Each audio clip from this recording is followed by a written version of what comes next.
이 본문을 가지고 계속 설교를 해나가고 있습니다. 민수기는 창세기, 출애굽기, 레위기에서 이어지는 네 번째 구약의 네 번째 책입니다. 백성의 수를 세웠다라는 뜻의 제목을 가지고 있죠. 지금 요 시점쯤 되면요, 민수기 10장쯤 되면 이스라엘 백성들은 이집트를 나와서 2년 2개월 정도 지난 시점입니다. 2년 2개월 정도가 지난 시점에 있습니다. 이집트에서 요 시내산까지 오는 여정은요, 생각보다 굉장히 빨랐습니다. 한 3개월 정도 걸렸다고 합니다. 200만 가까운 사람들이 이 긴 거리를 3개월 정도 이동했다는 것은 생각보다 빠른 속도로 애굽에서 나오는 것에 목적을 두고 굉장히 빨리 내려왔다는 것을 알 수 있습니다. 시내산까지 3개월 정도 걸렸는데 그 후에 요 시내산에서 1년 정도 이들이 머물게 됩니다. 시내산 근처에 캠프를 치고 200만에 가까운 사람들이 1년 정도 살게 된다라는 거죠. 이곳에서 이제 이스라엘 백성들은 두 개를 받습니다. 율법을 하나 받고요, 성막을 받습니다. 율법과 성막에 대한 하나님의 가르침을 받고 이제는 이 산을 떠나서 본격적인 여정을 시작하는 것이 바로 33절의 기록입니다. 33절은 그들이 여호와의 산에서 떠나 3일 길을 갈 때에 그렇습니다. 여호와의 산에서 이제 떠나서 본격적인 여정을 시작한다는 겁니다. 말씀드린 대로 한두 가정이 떠나는 게 아니라 60만, 남자만 60만 명이에요. 그러면 여자와 아이들 다 계산하면 한 200만에 가까운 사람들이 될 겁니다. 찾아봤어요. 브롱스의 전체 인구가 몇 명일까? 브롱스에 다 사는 사람들이 세보면 140만 명입니다. 브롱스 전체 인구보다 더 많은 사람들이 수개월간 광야를 걸어 움직이는 장면을 떠올리시면 이 본문의 배경이 더 생생해집니다. 시내산에서 머무는 동안 이스라엘 백성들은 두 가지를 받았다고 그랬어요. 하나는 성막이고 하나는 율법이었습니다. 성막은요, 그러니까 이 두 가지가 왜 중요하냐면 성막과 율법인데요. 성막은 그들이 어떻게 예배해야 될지를 알려주고요, 율법은 그들이 어떻게 살아야 할지를 말해줍니다. 그러니까 성막과 율법을 받았다라는 것은 이들이 이제 한 민족으로서 어떻게 예배하고 어떻게 살지를 말해준다는 겁니다. 마침내 하나님의 백성으로서의 정체성이 확립되는 순간입니다. 그 전까지는 어떻게 살아야 할지에 대한 가르침도 별로 없었고 어떻게 예배해야 될지에 대한 가르침도 없어서 그냥 오합지졸 모여 사는 사람들이었던 거예요. 그런데 이제 그들이 예배하는 방법과 사는 방법을 받고 나면 하나님의 백성으로서 정체성이 확립이 됩니다. 그렇기 때문에 이 성막과 율법에 대한 명령이 주어진 다음에야 백성들의 수를 세는 민수기가 나오게 된다는 거예요. 그전에는 아무리 수를 세어봐도 상관이 없어요. 하나님의 백성이 아니기 때문에. 그런데 이제 율법과 성막을 받았기 때문에 하나님의 백성이 몇 명인지 세어볼 수 있다라는 겁니다. 이제 이 백성이 광야에서, 시내산을 떠나서 광야에서 어떻게 진군해야 될지 결정하는 기록이 우리가 지난주에 살펴본 내용입니다.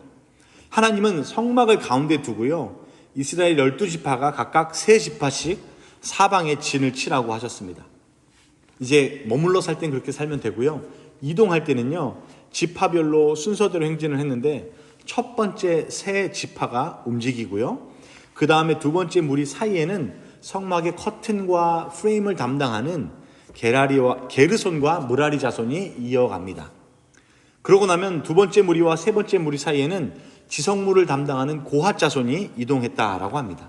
그리고 나머지 이스라엘 자손들이 그 뒤를 쭉 따랐죠. 자, 이런 식의 행렬로 이제 이스라엘 백성은 방금 33절에 기록된 대로 여호와의 산에서 떠나 3일 길을 행진합니다. 여호와의 산에서 떠납니다.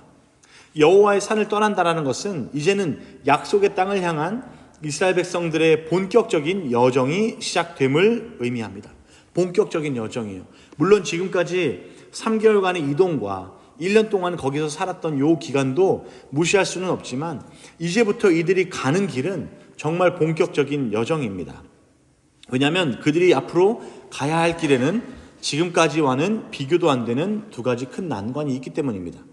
첫째는 그들이 어디로 가야 할지 모른다라는 것이었고요, 둘째는 그 길이 익숙하지 않다라는 것입니다. 시내산까지 오는 건 굉장히 빨랐어요. 이유는 뭐냐면 아는 길이었고 어디로 갈지 아는 길이었기 때문입니다. 근데 이제부터는 모르는 길을 목적지가 없는 길을, 익숙하지 않은 길을 가야 된다는 겁니다. 그러니까 왜 익숙하지 않은가 살펴보면요, 여기서 나타난 33절에 나타난 여호와의 산은요, 신의 산이라고 부릅니다. 그런데 똑같은 산이 바로 호렙산입니다. 그러니까 신의 산과 호렙산은 같은 산의 다른 이름인데 이 산에서 떠났다라는 거예요. 그 말은 뭐냐면 지금 요 신의 산 호렙산까지의 여정은 이 지들의 지도자인 모세도 어느 정도 아는 길이었습니다. 모세가 너무 잘 아는 길이었어요. 왜냐하면 이 호렙산은 다름 아닌 모세가 하나님의 음성을 들은 곳, 불타는 떨기나무 안에서 하나님의 부름을 받은 곳이기 때문에 그렇습니다. 모세는 이 산을 잘 알았어요. 그는 그곳 근처에서 40년 동안 양을 치면서 유목 생활을 했기 때문이죠. 그리고 그가 도망쳐 나온 곳은 어디입니까? 이집트였어요. 그러니까 이집트에서 도망쳐서 이 호렙산 근처에서 지난 40년을 보냈다라는 겁니다. 그걸 생각해 보면 백성들을 데리고 이집트에서 다시 시내산까지 온 여정은 모세에게는 내가 살았던 길, 내가 가봤던 길, 익숙했던 길이었습니다. 그러니까 초반의 길은 그렇게 어렵지 않았습니다. 시내산까지 오는 길은요. 우리가 하나님의 음성을 듣고 사역을 시작할 때에도 우리도 초반에는 이런 길을 많이 걷게 됩니다. 내가 원래 하던 대로 하면 어느 정도 되는 것 같고, 내가 살아가던 기존의 인간관계대로 살아가면 되는 것 같고, 또 내 능력과 나의 사회적 경험이 도움이 되는 단계가 분명히 있습니다. 이런 경험과 지식이 어느 정도는 우리를 인도해주고 있는 것 같고, 우리를 주변에 우리를 따르는 사람들도 그만큼 신뢰를 보내는 것 같습니다. 문제는 바로 그 지점을 지날 때에 시작됩니다. 하나님의 완전한 목적에 이르는 여정에는요, 익숙했던 요 길을 지나서 이제는 내 경험이 더 이상 통하지 않는 땅이 반드시 있다라는 겁니다. 이스라엘의 긴 여정에는요, 처음에 이집트에서 나와서 시내산까지의 여정, 그 다음에 시내산에서 약속의 땅 바로 앞에 가데스 바네아까지 가는 여정이 있습니다.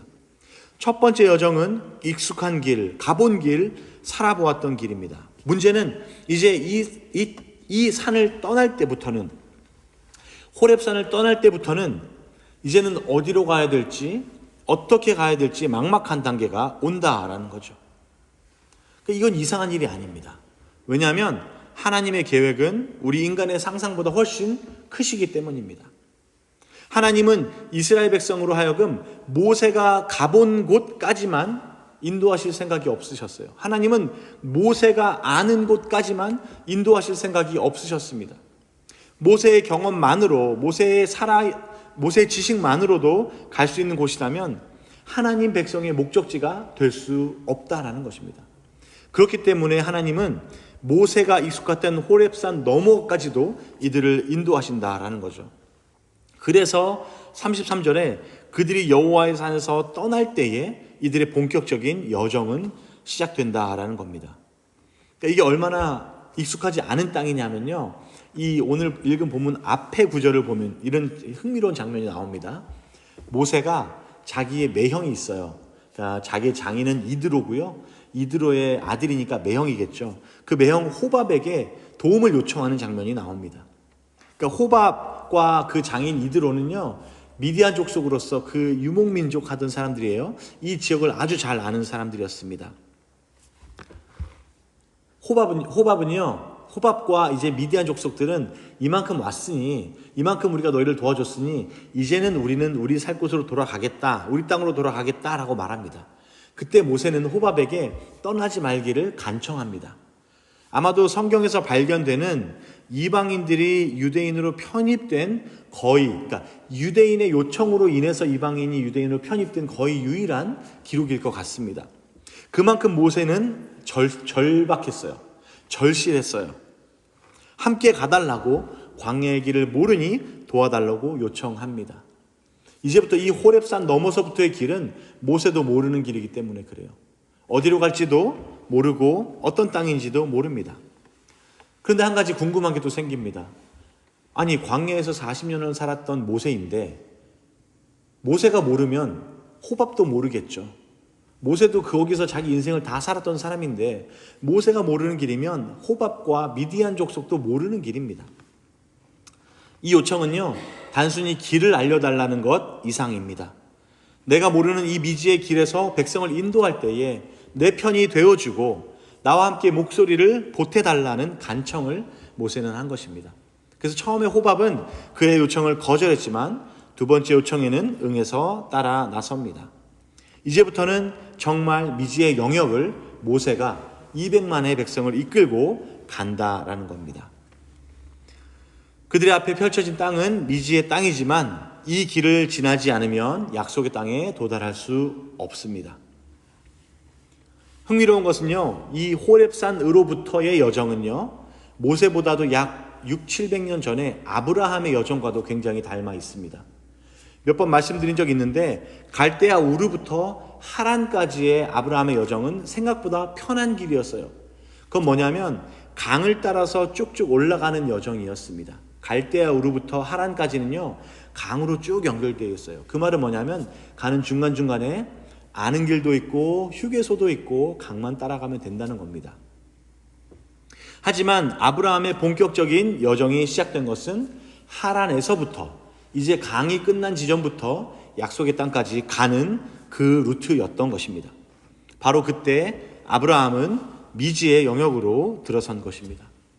마치 모세가 호렙산에서부터 떠난 것처럼, 그리고 아브라함이 하란에서부터 떠난 것처럼 우리도 하나님의 약속하신 땅에 가려면 이 미지의 영역을 지나야 한다라는 겁니다.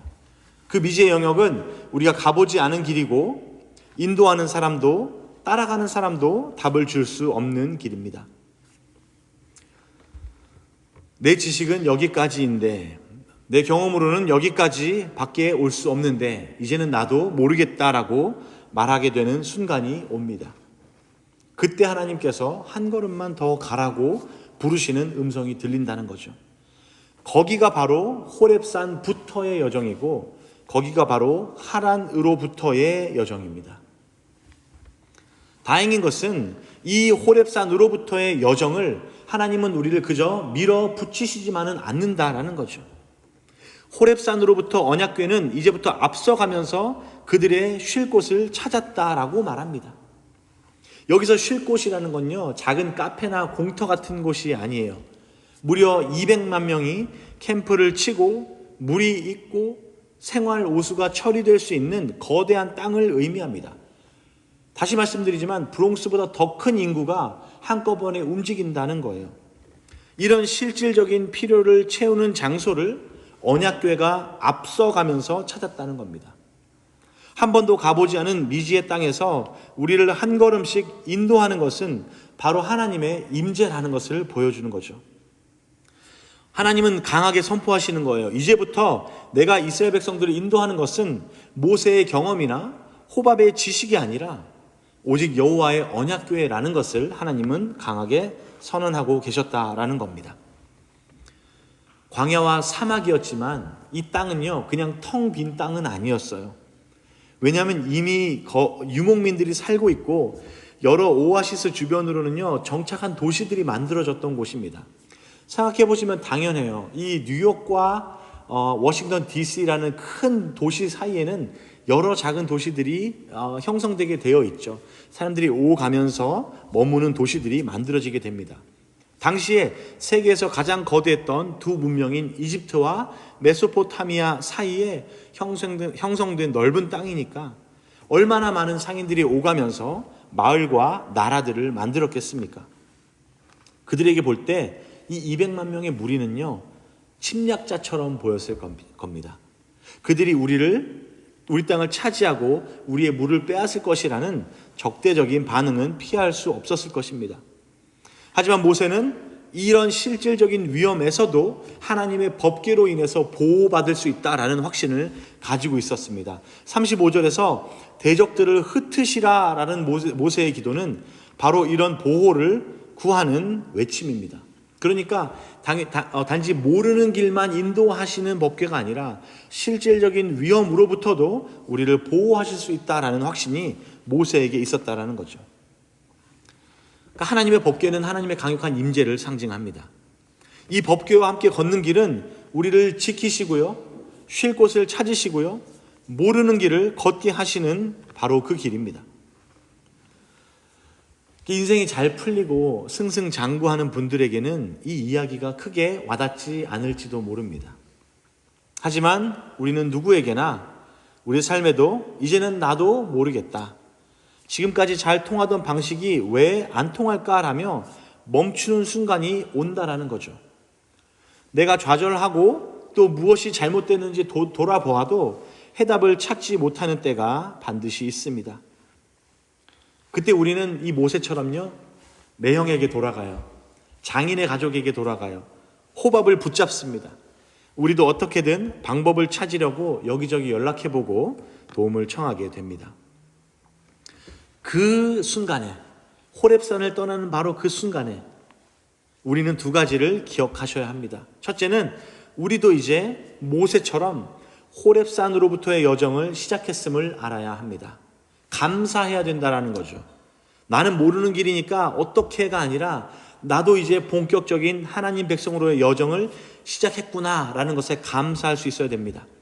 아브라함처럼 하란을 떠나서 미지의 땅으로 들어섰음을 깨달아야 합니다. 이 땅에서는요, 우리의 지식과 경험이 통하지 않는 것이 당연합니다. 하나님께서 약속하신 땅으로 가는 길은 당연히 우리가 가보지 않은 길이어야 하겠죠. 내가 가본 길을 하나님이 우리로 하여금 인도하실 이유가 없다라는 겁니다. 두 번째는 이 미지의 땅에서, 호렙산부터의 여정에서 하나님의 강력한 임재가 우리를 한 걸음씩 인도하신다는 것을 믿어야 합니다. 그 임재는 우리와 함께 하시고요, 동시에 우리보다 앞서 가셔서 쉴 곳을 찾으시고 대적을 물리치시는 분이십니다. 그 성경은 하나님의 이 인도하심을 반복해서 증거합니다. 두 구절을 제가 읽어드릴게요. 시편 23편, 너무 잘 유명한 구절이죠. 여호와는 나의 목자시니 내가 부족함이 없으리로다. 그가 나를 푸른 초장에 누이시며 쉴 만한 물가로 인도하시는도다. 엄청나게 거대한 민족을 이끌어 가시는 법궤이시면서 동시에 나 하나에게 내가 가장 필요한 초장으로 나를 인도하시는 하나님이시기도 하다라는 겁니다. 나아가서 요한계시록 7장 17절입니다.